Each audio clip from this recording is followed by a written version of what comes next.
유난히 동물을 좋아하시는 분들이 계시는 것 같습니다. 그래서 집에다가 애완용 강아지나 혹은 또 고양이를 키우시는 분들이 계세요. 어떤 분들은 그 열정이 대단해서 외출하면서도 여기다 품고 다니시는 분도 계시고, 어떤 분은 심지어 잘 때도 옆에서 같이 재운다, 그런 분도 있다는 걸 들었습니다. 그런데 여러분, 동물을 아무리 좋아해도 좋아하기가 좀 힘든 동물이 있습니다. 예를 들면 팔뚝만한 시커먼 집 쥐는 어떻습니까? 쥐를 보면 막 애정이 느껴지십니까? 요새는 다 주택들이 많이 좋아졌지만 옛날에는 집들이 다 부실했죠. 자려고 방에 누우면 천장에 매일 밤 단골손님 같이 들어와 가지고 밤새 퉁탕거리면서 잠을 못 자게 하는 게 쥐였습니다. 심지어는 방 안에까지 들어오기도 하는데, 제가 초등학교 3학년 무렵 어느 날 이 쥐 손님께서 창호지 문을 갉아먹고 방 안에 들어왔습니다. 자다 말고 어머니, 아버지 저 이렇게 셋이서 깨 일어나서 이제 밤새 쥐를 잡게 됐는데요. 저는 아직 잠이 덜 깼고, 그래가지고 약간 멍청한 가운데 책상 앞에 그냥 앉아 있었습니다. 아버님께서 긴 작대기를 갖고 오셔가지고 분명히 이놈들이 장롱 밑에 있었는데 장롱 밑을 막 쑤셔대는 겁니다. 근데 어디로 숨었는지 소리가 없어요. 근데 잠이 덜 깬 제가 별 생각 없이 책상 서랍을 쑥 당겼더니 이만한 쥐 2마리가 저를 향해 확 나오는 겁니다. 얼마나 놀랐는지 뒤로 나가 자빠질 뻔했어요. 그때 생각하면 지금도 쥐가 제 눈앞으로 지나가는 것 같아요. 아무리 사랑하려고 해도 사랑이 안 돼요, 이 쥐는. 그런데 드디어 그날 밤 우리 세 식구가 힘을 합쳐서 일망타진하는 데 성공했습니다. 그때는 학교에서 쥐약을 나눠주면서 쥐를 잡아가지고 꼬랑지 잘라오라고 숙제를 내던 때인데, 제가 그날 하룻밤에 무려 2마리를 잡아가는 쥐 잡는 모범학생이 된 적이 있었습니다. 근데 여러분, 이 쥐하고 사람하고 닮았다는 걸 혹시 아십니까? 2001년에 사람들의 그 유전자 지도, 게놈 지도라고 하는 게 발표됐는데, 참 놀랍게도 쥐하고 사람이 80% 유전자가 똑같이 일치한다고 합니다. 유사한 것까지 따지면 무려 99%가 쥐하고 사람하고 닮은 것으로 결과가 나타났습니다. 앞으로 너무 쥐를 무시하지 마시기 바랍니다. 그럼 여러분, 쥐가 그런 정도라면 사람을 너무너무 꼭 닮았다고 말하는 침팬지는 어떨까요? 이 침팬지와 사람을 조사해 보니까 무려 98.77%의 유전자가 일치한다고 합니다. 정말 닮았죠, 그죠? 이래놓고 보면 침팬지가 우리 사촌쯤 되는 거 아닌가, 그런 생각이 들기도 하죠. 그런데 여러분, 사람과 침팬지가 공유하고 있는 98.77%에 집중하기보다 우리들은 어디에 관심을 기울이느냐 하면 그 차이를 보여주는 1.23%에 주의를 기울이게 된다고 하는 것입니다. 침팬지는 아무리 노력을 해도 이 1.23%의 차이를 극복할 수 없습니다. 이 1.23%의 차이 때문에 침팬지는 침팬지가 될 수밖에 없고 사람은 고귀한 사람이 되는 것입니다. 여러분, 침팬지는 아무리 노력을 해도 사상을 가질 수가 없습니다. 그 사상을 글로 써내거나 혹은 뭐 시라든지 소설 이런 글로 써내거나 노래할 수 없습니다. 침팬지는 사회개혁 운동을 할 수가 없습니다. 침팬지는 고귀한 가치를 위해서 자신의 생명을 희생하는 일을 할 수 없습니다. 침팬지는 하나님을 경외하고 하나님의 말씀을 지키고 하나님 앞에 경배하는 일을 할 수가 없습니다. 아무리 애를 써도 그 1.23%의 차이를 극복할 수 없는 침팬지는 영원히 침팬지일 수밖에 없습니다. 여러분, 우리 사람에게 이렇게 독특한 아름다움을 부여해 주신 분은 이 세상 만물을 창조하신 하나님이십니다. 세상의 모든 것들은 말씀으로 다 만들어졌지만 사람만은 하나님께서 당신의 형상을 따라 손수 흙을 빚어서 만드시고 그 속에 후 하고 생기를 불어넣어 만든 존재가 바로 우리 사람입니다. 사람은 창조의 꽃입니다. 다른 것들이 만들어졌을 때는 보기에 좋았다 이렇게 기록되어 있지만 거기 사람이 만들어진 이후에는 보시기에 심히 좋았다고 말씀하셨습니다. 사람이 빠진 에덴 동산은 텅 빈 방처럼 쓸쓸하기 이를 데 없지만 그 에덴 동산 안에 사람이 살기 시작하면서 비로소 그것은 낙원이 되었다고 할 수가 있겠습니다. 여러분, 우리 사람들에게 이렇게 독특한 아름다움을 주셔서 귀하게 만드신 이 사람이 가진 경이로움에 대해서 일찍 눈을 뜬 분은 이스라엘 왕인 다윗이었습니다. 오늘 읽은 히브리서 이 말씀에 다윗이 시편 8편 4절 이하에서 고백하신 내용을 그대로 인용한 것을 볼 수 있는데 여러분 오늘 본문 6절부터 그 인용 구절을 한번 보시기 바랍니다. 사람이 무엇이기에 주께서 그를 생각하시며 인자가 무엇이기에 주께서 그를 돌보시나이까. 그를 잠시 동안 천사보다 못하게 하시며 영광과 존귀로 관을 씌우시며 만물을 그 발 아래에 복종하게 하셨느니라. 아멘. 여러분, 우리에게 영광과 존귀로 관을 씌우셨대요. 그래서 온 세상 만물을 우리들의 발 아래 복종하게 하셨다는 겁니다. 그런데 천사보다 잠시 동안 조금 못하게 하셨다. 여러분, 우리가 천사보다 영원히 못한 게 아닙니다. 아주 잠깐만 그렇습니다. 그럼 나중엔 어떻게 될 것인가? 천국에 가면 우리가 천사보다 월등히 우월한 존재가 된다고 말씀합니다. 5절 말씀을 다시 한번 보시기 바랍니다. 하나님이 우리가 말하는 바 장차 올 세상을 천사들에게 복종하게 하심이 아니니라 이렇게 되어 있죠. 장차 올 세상이 천국인데 그 천국을 천사들에게 복종하게 하시지 않는다. 이 대목을 현대어 성경으로 읽어보면 이렇습니다.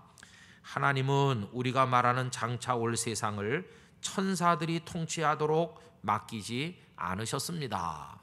그러면 장차 올 그 기가 막히게 아름다운 천국을 다스리면서 그 천국의 주인공으로 참여할 존재는 누군가? 바로 구원받은 우리 사람들인 것입니다.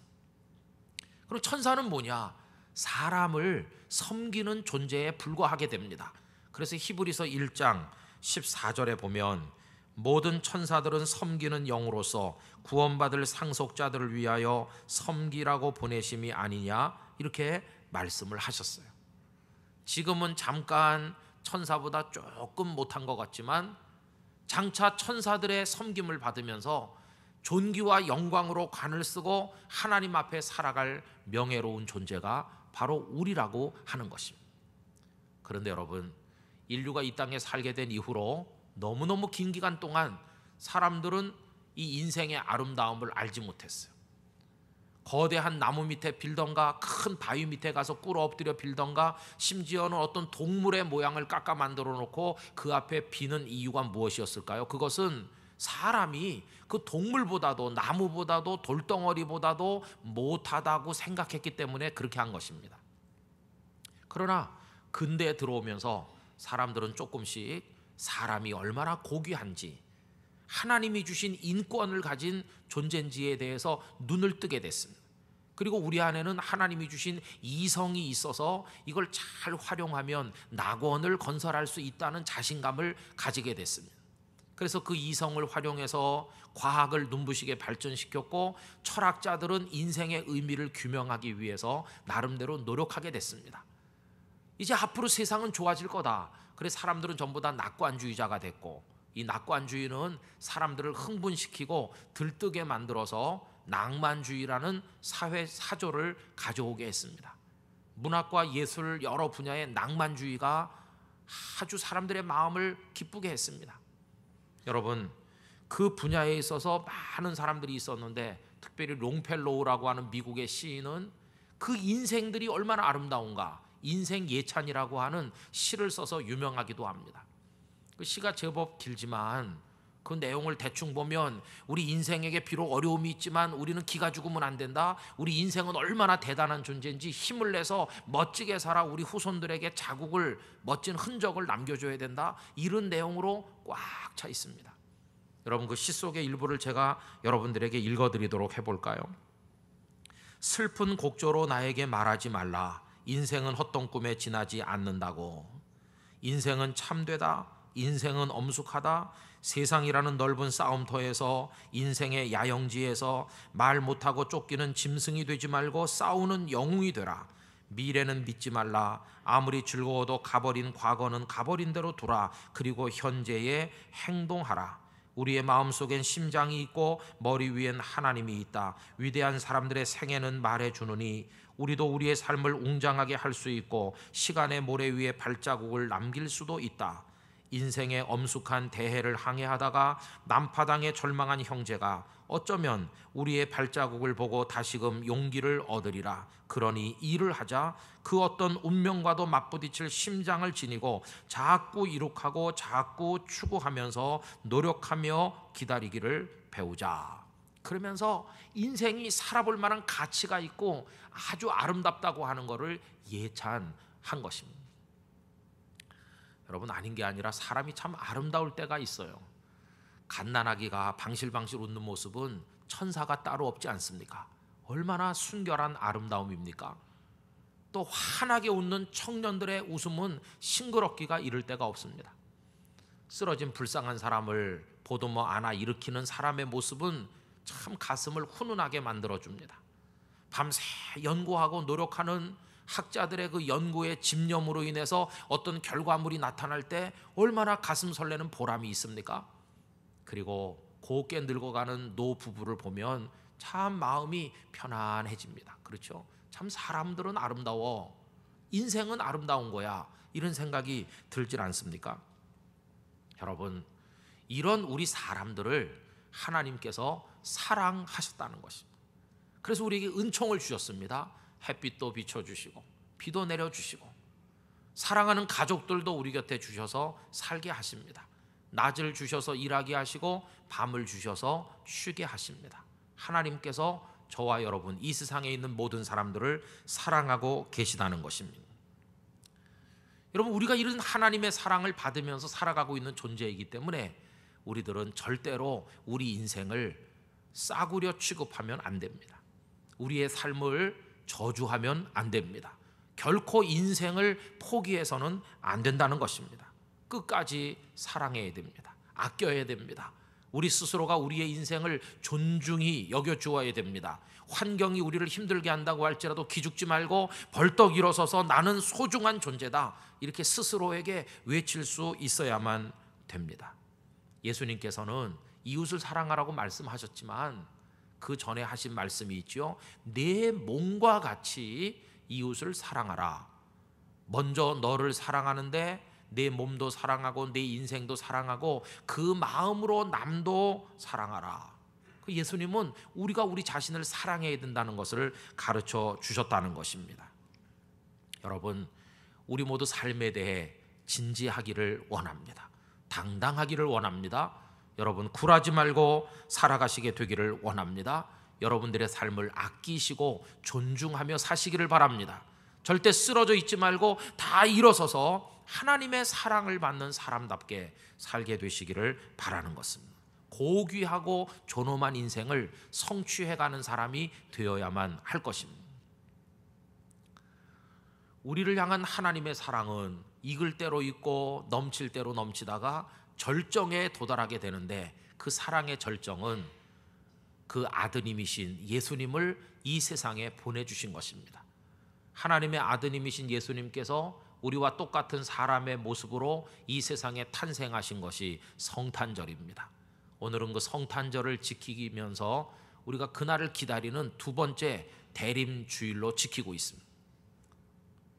여러분, 그러면 왜 하나님의 아드님이신 예수님께서 세상에 오신 것일까요? 이렇게 묻는다면 그 대답은 우리를 사랑하고 또 사랑하셨기 때문입니다.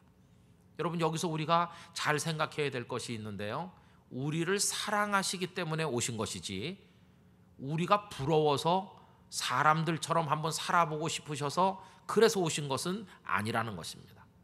여러분, 우리는 하나님께서 부러워할 만한 존재가 결코 못 됩니다. 오히려 반대로 우리들은 하나님의 눈에 비칠 때 불쌍하기 짝이 없는 존재로 비춰지는 존재에 불과함을 잊어서는 안 될 것입니다. 그럼 하나님께서 우리들을 불쌍하게 생각하신다는 게 무슨 뜻입니까? 아까는 대단히 아름답고 귀하다고 그랬는데 도대체 불쌍한 존재라는 건 또 무슨 얘기냐? 여러분, 틀림없이 아름다운 존재이죠. 그런데 뒤집어 보면 그 뒷면은 앞에서 보였던 모습과는 전혀 다르다는 것입니다.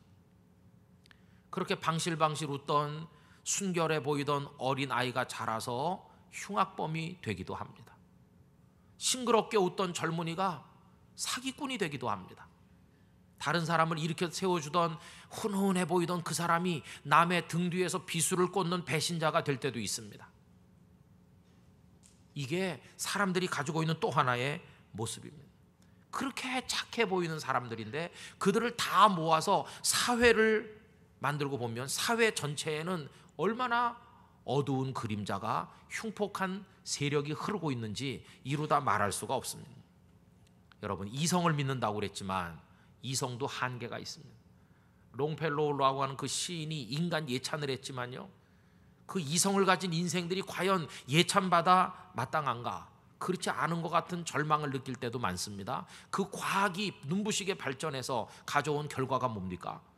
대량 살상 무기를 만들어서 여러분, 먼데 얘기할 것도 없이 우리만 해도 북한의 핵 위협 아래 매일같이 불안을 느끼면서 살아가고 있지 않습니까? 엊그저께 중국의 장순과 그곳에서는 너무 공장 매연과 이 미세먼지가 어우러져서 안개까지 거기 끼어서 앞이 안 보여서 고속도로를 전부 차단했다. 30m 전방이 보이지 않는다. 밤낮 없이 뿜어내는 굴뚝의 연기며 이게 다 과학이 만들어낸 거 아니겠습니까? 결국 사람이 살 수 없는 세상이 되어가고 있습니다. 그뿐이 아닙니다. 사실은 핵폭탄보다도 더 무서운 소형 폭탄들이 곳곳에서 뻥뻥 터지는데 타락과 부패가 음란과 방종으로 인해서 개개인의 인생이 갈기갈기 찢겨지고 가정들이 초토화되는 일이 우리 사회에 지금 얼마나 많이 일어나는지 모릅니다. 여러분, 젊음도 그래요. 막 팽팽하던 젊음이 너무 잠깐이에요. 순간 지나가고 머지않아서 백발이 서리처럼 내리고 얼굴엔 주름살이 조글조글하게 생깁니다. 여러분, 우리 인생이 얼마나 초라한지 몰라요.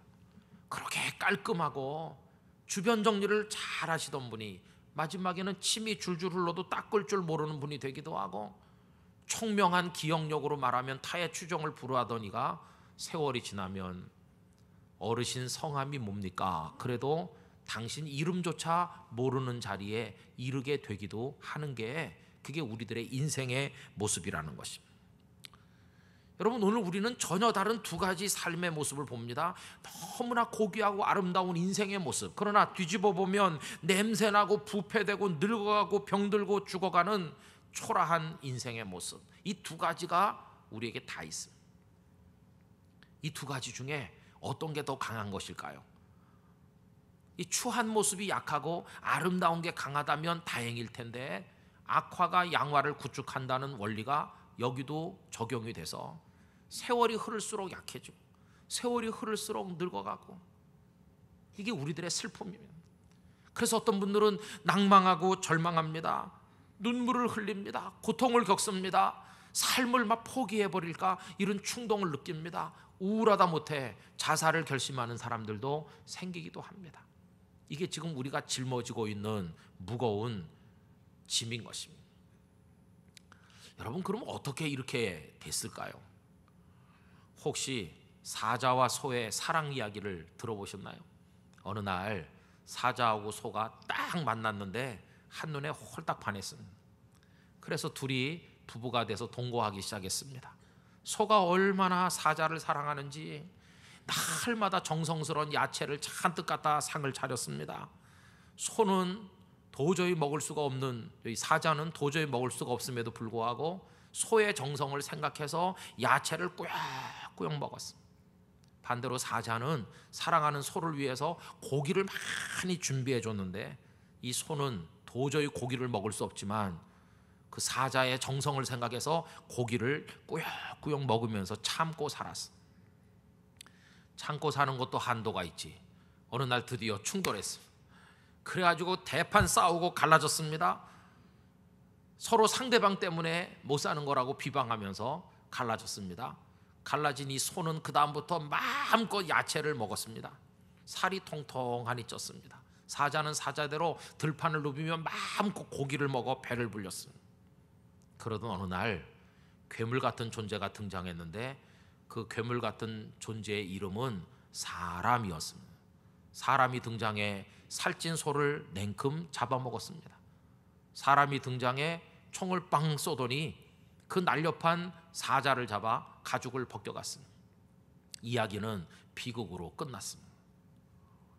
여러분, 이 우화가 우리에게 보여주는 내용이 오늘 우리의 현실과 똑같습니다. 사자와 소는 생태적으로 그 한계를 가지고 있습니다. 소는 아무리 해도 고기를 먹을 수 없고 사자는 아무리 노력을 해도 야채를 먹을 수 없는 거 아닙니까? 그 한계가 있는 것처럼 저나 여러분들이나 인생들은 다 어쩔 수 없는 한계를 가지고 허덕이고 있습니다. 우리 속에 지워져 있는 그 한계를 뭘 이야기하는 것인가? 그게 바로 우리 안에 흐르고 있는 죄성이라고 하는 것입니다. 우린 죄를 가지고 있습니다.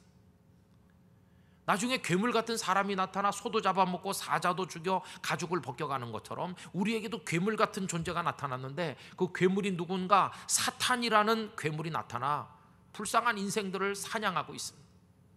죄로 물든 우리를 노려서 사탄이 그물을 던져 우리를 잡습니다. 사탄의 졸개들인 악령이 곳곳에 판을 치고 있습니다. 이 사회 속에 그 어둠의 세력이 꽉 차 있습니다. 거기 사로잡힌 사람이 얼마나 많은지. 사탄이 많은 사람들을 술독에 집어던지고 도박과 마약에 손대게 만들고 음란과 타락에 떨어지게 만들고 그래서 그 수렁에서 빠져나올 수 없도록 만들고 있습니다. 문화라는 이름에 그런 가면을 쓴 사람을 망가뜨리는 것들이 얼마나 많은 사람들을 집중 공략하고 있는지 여러분 잘 아시지 않습니까? 인간성이 다 파괴되고 도덕과 질서가 땅에 떨어지고 도대체 사람이 어떻게 그런 일을 할 수 있을까? 이런 끔찍한 일들이 곳곳에 나타나고 있습니다. 스스로를 이 늪에서 건져보려고 애를 쓰지만 움직일수록 더 깊은 수렁에 떨어지듯 하는 게, 늪으로 더 깊이 빠져들어가는 게 오늘 우리들의 그 실존의 모습이라는 것입니다. 여러분, 이런 우리에게 지금 시급히 필요한 게 뭘까요? 우리에게 정말 필요한 존재가 누구겠습니까? 우리를 그 고통의 늪에서 죄라고 하는 한계로부터 건져주실 구원자가 우리에겐 정말로 필요한 것입니다. 누가 우리를 그 사망의 고통 가운데서 끄집어내줄 수 있을 것인가? 그 구원자는 누구인가? 그 구원자는 오직 한 분, 하나님 아버지이십니다. 그 하나님께서 우리를 구원하시기 위한 계획이 무엇일까요? 그 계획의 핵심에 계신 분이 이 땅에 탄생하여 오신 예수님이십니다. 예수님께서 이 땅에 오셔서 우리가 짊어진 죄라는 그 한계를 벗겨주시기 위해 십자가에 달려 죽으신 것입니다. 그리고 부활하셔서 영원한 생명의 길을 활짝 열어주신 것입니다. 그게 오늘 본문 9절에 나와 있는 내용입니다. 여러분, 9절을 다시 한번 다 같이 읽어보겠습니다. 오직 우리가 천사들보다 잠시 동안 못하게 하심을 입은 자 곧 죽음의 고난 받으심으로 말미암아 영광과 존귀로 관을 쓰신 예수를 보니 이를 행하심은 하나님의 은혜로 말미암아 모든 사람을 위하여 죽음을 맛보려 하심이라. 아멘. 우리를 위해서 대신 죽으시기 위해, 그래서 우리를 건져내시기 위해서 우리 주님께서 이 세상에 탄생하여 오신 것입니다. 이것이 바로 우리를 향한 하나님의 사랑의 절정이라 하는 것입니다. 이제 우리 사람들이 할 수 있는 가장 위대한 일은 뭘까요? 다른 게 아니라 그 하나님의 사랑을 믿음으로 받는 것입니다. 하나님을 믿는 것입니다. 그 아드님 예수님을 나의 구주로 우리 각자가 받아들이는 것입니다. 그 앞에 우리의 죄를 다 털어놓고 인생의 무거운 짐을 내려놓고 이제는 그 사랑 안으로 뛰어드는 것입니다. 그분의 손길을 붙드는 것입니다. 그래서 그분의 아들과 딸이 되는 것입니다. 그렇게 하게 될 때 우리는 우리의 한계를 벗어나고 이 땅의 삶이 끝나는 그날 영원한 천국의 주인공이 돼서 하나님의 자녀로 영생을 누리게 될 것입니다. 여러분, 구원이라고 하는 것은 엄청난 대가를 지불함으로써 애를 써서 간신히 얻는 그런 게 아닙니다. 이 하나님께서 우리를 위해 마련하신 이 구원의 진리를 믿음으로 아멘함으로 받기만 하면 우린 너무나 쉽게 하나님의 자녀가 되고 천국의 백성이 되는 것입니다. 그러나 어떤 분들은 너무 쉬워서 믿을 수 없다고 말하기도 합니다. 어떤 전도자께서 석탄을 캐내는 그 광산에 가서 그 갱도에서 일하시는 광부들에게 전도했습니다. 쭉 내려가서 지하 500m, 1000m에서 일하시는 광부들에게 점심시간을 이용해서 전도를 했다고 합니다. 작업 사이렌이 울리면서 이제 다 업무에 복귀할 시간이 되니까 이 전도자가 다시 지상으로 나와야 되지 않겠습니까? 한 광부랑 걸어가면서 말했습니다. 아까 제가 전해드린 말씀이 이해가 되십니까? 그랬더니 그가 그렇게 구원받는 게 쉬워서 너무 쉬워서 제가 이해를 못하겠습니다. 그러면서 이제 엘리베이터 앞에 왔습니다. 이 전도자가 물어봅니다. 여기서 지상에 나가는 방법이 뭐가 있습니까? 아니 지금 엘리베이터 앞에 서 계시지 않습니까? 그것만 타시면 됩니다. 아 그래요? 그러면서 계단으로 힘써서 올라갈 필요 없네요. 아 그럼요. 요거 타면 쏙 올라갑니다. 한 2, 3분밖에 안 걸립니다. 아 그렇게 간단합니까? 그럼요. 이거 타고 계시면 금방 지상에 올라갈 겁니다. 그때 이 전도자가 광부에게 물어봤습니다. 그럼 맨 처음에 여기 엘리베이터가 없을 때 여기 이렇게 갱도를 뚫고 내려와 가지고 엘리베이터를 설치한 그분은 진짜 힘들었겠네요. 여기 투자도 많이 하고 돈도 많이 들었겠네요. 이렇게 물어보니까 광부가 한다는 말이 아 그럼요. 우리 사장님이 맨 처음에 여기 갱도를 개척을 하고 엘리베이터를 설치할 때 엄청난 수고도 하시고 돈도 많이 투자했다고 들었습니다. 그때 이 전도자가 이렇게 말했다. 바로 그겁니다. 지금은 선생님께서 예수님을 믿기만 하면 지상 500m 위가 아니라 지상 위가 아니라 저 천국까지 쑥 올라갈 수 있지만 맨 처음에 이 구원의 길을 만들어내시기 위해서 하나님께서 얼마나 큰 투자와 희생을 하셨는지 아십니까? 하나님께서 그 아드님을 이 세상에 보내서 우리를 위해 죽게 하셨다는 걸 아십니까? 지금은 엘리베이터에 타기만 하면 지상으로 쉽게 올라갈 수 있는 것처럼 이제 선생은 예수 그리스도를 믿기만 하면 하나님의 자녀가 되고 천국의 백성이 되는 것입니다. 이렇게 이야기를 했다고 하는 것입니다. 성도 여러분, 교회는 10년, 20년 다녔지만 정말 예수님을 자신의 구주로 마음 깊이 모셔드리지 못한 분이 계시다면, 혹은 오늘 교회 처음 오셔서 이 이야기가 처음 듣는 이야기인 그런 분이 계시다면, 이 시간에 예수님이라고 하는 구원의 엘리베이터 위에 올라타시게 되기를 진심으로 기원합니다. 이게 우리가 할 수 있는 가장 위대한 일입니다. 우리 인생의 무거운 짐도 그 위에 다 올려놓으시게 되기를 부탁을 드리는 것입니다. 여러분, 침팬치가 아무리 노력해도 할 수 없는 일이 바로 이것입니다. 1.23% 다른 우리만 할 수 있는 일이 하나님이 우리에게 주신 이 구원의 진리를 믿음으로 받아들이는 것입니다. 이걸 잘함으로써 고귀한 하나님의 자녀로 살 수 있는가 하면, 어떤 사람은 다 무시하고 인간의 추한 욕망에 따라 살아감으로써 고귀한 사람임에도 불구하고 마치 침팬지인 것처럼 욕망의 노예로 살아간다면 아닌 게 아니라 그 인생이 동물적인 수준에서 끝날 수밖에 없는 게 아니겠습니까? 하나님께서 우리에게 주신 그 은혜를 따라 하나님을 믿고 예수 그리스도를 믿음으로 말미암아 오늘 2부에 참석한 여러분 모두가 천국의 백성이 되시기를 간절히 기원하는 것입니다. 하나님의 자녀가 되시기를 바랍니다. 이제부터는 그 예수 그리스도 한 분을 의지하고 우리의 남은 생에 앞으로 10년, 20년 순간 지날 텐데 그 인생을 살 뿐만 아니라 그 인생이 끝나는 그날 그 축복의 엘리베이터를 타고 영원한 천국에 올라가는 우리 모두가 되기를 예수님의 이름으로 축원합니다. 다 같이 기도하겠습니다. 이 시간 잠시 마음을 기울여서 우리 모두가 예수 그리스도만이 우리의 구주이심을 믿고 그 주님께 우리의 인생을 맡기고 죄악의 무거운 짐을 내려놓고 주님 의지하게 해주시도록 다 같이 한번 기도하시도록 하겠습니다. 오 사랑이 많으신 하나님 아버지, 하나님께서 저희들을 사랑하셔서 예수님을 이 세상에 보내주셨습니다. 아버지 하나님, 사람으로 지음받은 우리들이 할 수 있는 가장 위대한 일은 그 주님을 우리의 구주로 믿고 영접하는 일인 줄로 믿습니다. 하나님의 아들이신 예수 그리스도를 우리의 구주로 믿고 우리의 죄를 회개하며 영원한 천국의 백성으로 들림받게 하여 주시옵소서. 기존의 신자들이나 오늘 처음 오신 분들이 다 주님 안에서 천국의 백성이 될 수 있도록 아버지 하나님 역사하여 주시옵소서 믿습니다. 아멘. 고귀한 존재로 지음받았음에도 불구하고 죄악으로 인해서 추해진 저희들인데 저희들을 건져 구원하시기 오신 예수님을 바라보며 예수님을 보내주신 하나님 앞에 영광을 올려드리옵나이다. 이제 우리 모두 예수님을 우리의 구주로 믿고 영접함으로 예수님을 따라 영원한 천국의 백성 다 되게 하여 주시옵소서. 이 땅에도 복 있는 삶으로 살 뿐만 아니라 이 땅의 삶이 끝나는 그날이 올 때 영원한 천국의 백성으로 영생을 누리는 은혜가 오늘 예배 오신 모든 이들에게 넘치게 하여 주시옵소서. 예수님의 이름으로 기도하옵나이다. 아멘.